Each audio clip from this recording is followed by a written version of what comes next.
Continental drift पढ़ने के बाद हमें इतना तो समझ आ चुका है कि अर्थ का जो सरफेस है, स्पेशली जो क्रस्ट है, वो स्टेबल नहीं है। उसमें कोई ना कोई एक्टिविटीज होती रहती है। क्यों? क्योंकि मैग्मा नीचे से ऊपर की तरफ आ रहा है। अर्थ जो प्लेट्स में डिवाइडेड है, और वो जो प्लेट्स हैं वो या तो एक दूसरे से दूर जा रही हैं जहाँ पर कि वोल्केनिक इरप्शन हो रहा है, या और वही प्लेट एक दूसरे के पास आ रही हैं।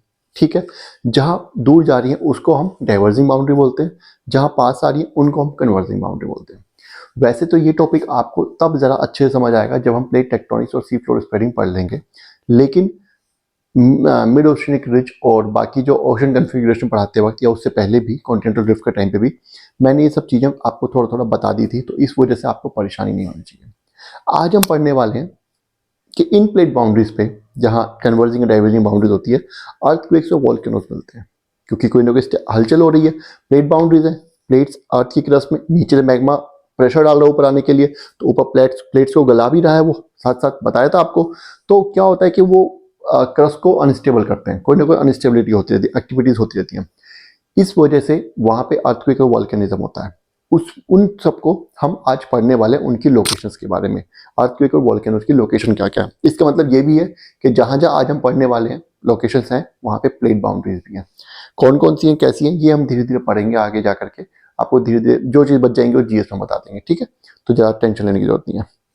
अब ये पढ़ने से पहले distribution of earthquakes and volcanoes, सबसे पहले आपको एनसीईआरटी में, न्यू एनसीईआरटी पेज नंबर 33 पे है ये फिगर हमें पढ़नी पड़ेगी। ये हमें ये जो मैप दिया हुआ है पढ़ना पड़ेगा। इसमें आपको 4 चीज़ें बताई गई हैं, बॉक्स में देखिएगा। पहले तो ग्रे जो रीजन है उसको बोला गया है deep earthquake zone. Deep earthquake zone मतलब नीचे होते हैं, वो सरफेस से काफ़ी नीचे होते हैं और इम्पैक्ट भी ज़्यादा डालेंगे वो। उसके बाद फिर बताया गया शैलो अर्थक्वेक सेंटर, जो ग्रे डॉट्स हैं, लाइट ग्रे डॉट्स, उनको शैलो अर्थक्वेक सेंटर बोला गया, ज़्यादा नीचे नहीं होते वो, ठीक है? थर्ड जो हमारा वॉल्केनिक इरप्शन है, बताइए वॉल्केनिक इरप्शन जो वो जो ब्लैक डॉट्स, छोटी वाली ब्लैक डॉट्स है, और जो बड़ी वाली ब्लैक डॉट्स हैं उनको हॉटस्पॉट्स बोला गया। और वॉल्केनिक इरप्शन और हॉटस्पॉट में ये फर्क होता है कि हॉटस्पॉट भी वॉल्केनिक इरप्शन से होते हैं, लेकिन उनमें एक्टिविटीज ज़्यादा होती रहती हैं। मैग्मा का निकलना जो है वो कंटिन्यू होता है, कंटिन्यूसली होता रहता है, और अर्थक्वेक भी ज़्यादातर आते रहते हैं। वहाँ का मैग्मा का टेम्परेचर भी ज़्यादातर गर्म रहता है, ठीक, टेम्परेचर भी थोड़ा सा ज़्यादा रहता है बाकी वॉल्केनोज के कंपैरिजन में, ठीक है? तो हॉटस्पॉट का ये मतलब हो गया। आई होप आपको क्लियर हो गया होगा। अब हम पढ़ते हैं कि बुक में क्या लिखा हुआ है। बुक में लिखा हुआ है figure 42, a line of dots in the central part of Atlantic Ocean। ये देखिए, ये अटलांटिक ओशन है हमारा एस शेप में, इसमें एक लाइन ऑफ डॉट्स है, ये ग्रे वाली जो ग्रे डॉट्स है, almost parallel to the coast line. ये ऑलमोस्ट पैरेलल है कोस्ट लाइन के, इधर वाली कोस्ट लाइन के भी पैरेलल है और इधर वाली कोस्ट लाइन के पैरेलल, ठीक है? ये बात आप समझ आ गया। एक बात आपको यहाँ पे ध्यान आ रही होगी, अगर आपने और मिड ओशनिक रिज वाला चैप्टर आपने जो टॉपिक आप ध्यान से पढ़ा होगा तो हमारी क्लास में या एनसीईआरटी में जैसे भी, तो आपको पता चला होगा कि यहाँ पे ये मिड ओशनिक रिज भी है। हाँ, बिल्कुल सही बात है, ये मिड ओशनिक रिज वाला ही हिस्सा है। यहाँ पे मिड ओशनिक रिज है और यहाँ पे भी अर्थक्वेक सेंटर्स भी हैं यहाँ पर, ठीक है? क्यों है आपको समझ आ गया होगा, क्योंकि नीचे से वॉल्केनिज्म हो रहा है। जब नीचे मैग्मा ऊपर आएगा, अर्थ खिलेगी, तो अर्थक्वेक तो आएगा ही आएगा, ठीक है? नेक्स्ट हम पढ़ते हैं इट, यही line further extends into Indian ocean, ये फिर इंडियन ओशन की तरफ आती है, and bifurcates a little south of Indian subcontinent, और इंडियन सबकॉन्टिनेंट के थोड़ा नीचे साउथ में आकर के ये लाइन जो बाइफरकेट हो जाती है, दो हिस्से में बढ़ जाती है। एक लाइन इधर चली जाती है और एक लाइन इस तरफ चली जाती है। One moving into South Africa, एक लाइन जो ईस्ट अफ्रीका की, अफ्रीका का ईस्ट वाला हिस्सा इसकी तरफ मिल जाती है, और दूसरी other meeting a similar line from Myanmar to New Guinea, और दूसरी जो वो ऐसी ही एक अर्थक्वेक की लाइन आ रही है। लाइन का मतलब ऐसा जोन आ रहा है, ऐसा जोन है, उसी जोन में मिल जाती है जो कि म्यांमार और न्यू गायना से आ रहा है, ठीक है? ये लोकेशंस आपको याद रखनी है, इसको मैप को आपको थोड़ी स्टडी करना है, लोकेशंस याद रखनी है आपको, बाकी और कुछ नहीं करना है।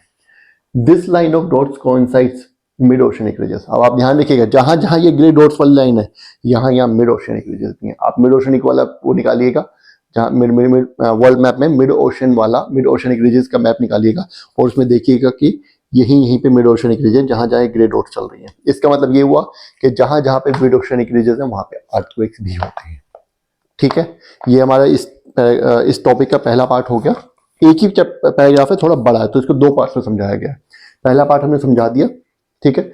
छोटा ही टॉपिक है और इजी टॉपिक है, ज़्यादा कुछ नहीं है इसमें, याद रखने की चीज़ें है कुछ। जो जो आपको लोकेशन पता है बस उनको याद रखना। जैसे कि एक बार बता देता हूँ, जैसे कि ऑलमोस्ट पैरेलल टू ओशन है मिड ओशनिक रीजेस के, ठीक है, ये याद रखना है।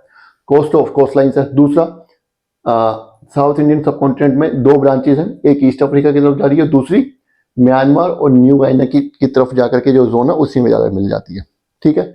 और डॉट्स जो कोइंसाइड करके करते हैं मिड ओशनिक रीजेस के। तो ये 2-3 फैक्ट्स हैं आपको याद रखने हैं, ठीक है। अब आगे के लिए पढ़ते हैं इस बुक में आगे क्या लिखा हुआ है।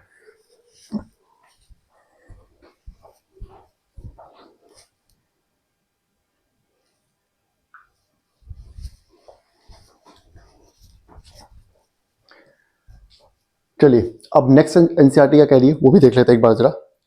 The shaded belt showing another area of concentration. अब फिर आ जाते हैं सेकंड वाले पे, ये फर्स्ट वाला जो यहाँ पे फर्स्ट है, deep earthquake zones, shallow earthquake, ठीक है।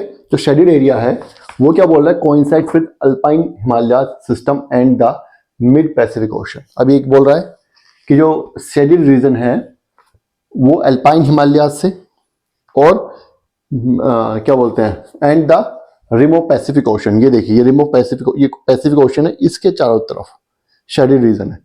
इसको क्या बोलते हैं, इसको रिम ऑफ पैसिफिक ओशन बोलते हैं, क्योंकि ये इस तरीके का गोल बनाता है इसलिए इसको रिम बोलते हैं। ये सेकंड एरिया है जो हमें पढ़ना है, ठीक है। इसके बारे में क्या बोल रहा है ये, in general the foci of earthquake in the area of mid oceanic region are at shallow depth. ये लिखा है ना सेकंड वाला, शैलो अर्थक्वेक सेंटर, ये यही है। क्या बोल रहा है कि इस रीजन में जो मिड ओशनिक रीजन वाला है, जो मिड ओशनिक रीजन वाला जो हमने अभी फर्स्ट पार्ट में पढ़ा था, ये अटलांटिक ओशन वाला, ये शैलो डेप्थ रीजन है, मतलब यहाँ पे डिवास्टेशन ज्यादा नहीं होती। Where along the alpine Himalayan belt, जबकि अल्पाइन हिमालयन बेल्ट का रीजन जो हम पढ़ रहे हैं अभी ये वाला, और ओशन पैसिफिक ओशन के रिम वाला जो रीजन है वो the earthquakes are deep seated ones. इसमें अर्थक्वेक्स वो डीप सीटेड वंस होते हैं, मतलब इनकी गहराई काफी नीचे तक होती है, इनका जो सेंटर होता है फोकस वो काफी नीचे होता है। इस वाले में जो कि ये डॉट वाला है, इसमें शैलो अर्थक्वेक्स आते हैं। जो ये वाला है ग्रे वाला मैटर जो है जो कहाँ पे मिलता है, जो अल्पाइन हिमालयन रीजन में मिलता है और पैसिफिक ओशन के चारों तरफ रिम पे मिलता है, उसको उसमें क्या बोलते हैं, जो होते हैं वो डीप सीटेड वंस, वो काफी गहराई से आते हैं और गहराई से आते हैं और थोड़ा सा इंपैक्ट भी उनका ज्यादा होता है। चलिए नेक्स्ट ये क्या बोल रहा है, the map of volcano shows एक सिमिलर पैटर्न। जो हमारा मैप ऑफ वोल्केनोज, आप जहां जहां पे अर्थक्वेक है वहां पे वोल्केनोज भी होते हैं जनरली, ठीक है। नेक्स्ट क्या बोल रहा है, the rim of Pacific is also called the rim of fire due to existence of active volcano in this area. अभी क्या बोल रहा है, ये रिम ऑफ पैसिफिक ओशन है, ये हमारा रिम ऑफ पैसिफिक ओशन है। इसमें क्या है, इसमें earthquake deep seated earthquake zone तो है, साथ साथ यहीं पे वोल्केनोज भी पाए जाते हैं, एक्टिव वोल्केनोज, इसलिए इसको रिंग ऑफ फायर भी बोलते हैं, क्योंकि यहाँ पे ऐसा लगता है कि ये काफी आग उगलने वाला है, ये इसको बोलते हैं, ठीक है। पैसिफिक ओशन के चारों तरफ, ये मैं एक बार इसमें दिखा देता हूँ, सॉरी इसमें तो नहीं है, इसी में आपको देखना पड़ेगा। ग्लोब में आप चाहें तो देख सकते हैं, ग्लोब में क्योंकि पूरा दिख जाएगा आपको। आपको क्या करना, देखिए ये पैसिफिक ओशन है, पैसिफिक ओशन के चारों तरफ ये एरिया जो घेरता है, इसमें अर्थक्वेक भी डीप सीटेड होते हैं और वोल्केनिक इरप्शन जो होता है वो ज्यादातर होता रहता है, इसलिए इसको रिंग ऑफ फायर भी बोलते हैं, ठीक है। तो ये हमारा इतना जो एनसीईआरटी में दिया हुआ था वो हो गया, बहुत ज्यादा नहीं दिया हुआ है। एनसीईआरटी में सिर्फ एक बेसिक आइडिया दिया हुआ है कि वर्ल्ड में वोल्केनोज और अर्थक्वेक जोन्स कहाँ कहाँ पर सिचुएटेड है।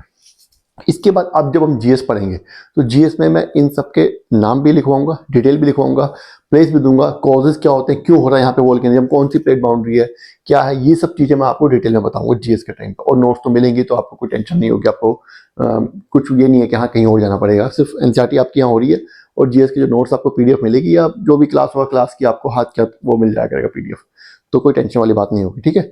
तो ये क्लास अब यहीं खत्म होती है। नेक्स्ट क्लास जो है वो होगी, हमारा नेक्स्ट टॉपिक हमारा कौन सा है, वो है हमारा sea floor spreading, concept of sea floor spreading. ये थोड़ा इंपॉर्टेंट भी है और थोड़ा कॉम्प्लिकेटेड भी है, वैसे तो मैंने ज़्यादा चीज़ें तो बता दी, लेकिन फिर भी डिटेल में तो पढ़ना ही पड़ेगा, डिटेल में पढ़ेंगे तभी इसके ऊपर क्वेश्चन जो आएंगे वो आप अटेम्प्ट कर पाएंगे। तो ठीक है, आज की क्लास यहीं खत्म करते हैं। नेक्स्ट क्लास जब आएगी सी फ्लोर स्प्रेडिंग पे, उसको तैयारिएगा। कुछ समझ ना आया हो तो कमेंट कीजिएगा और सब्सक्राइब और लाइक जरूर कीजिएगा। Thank you.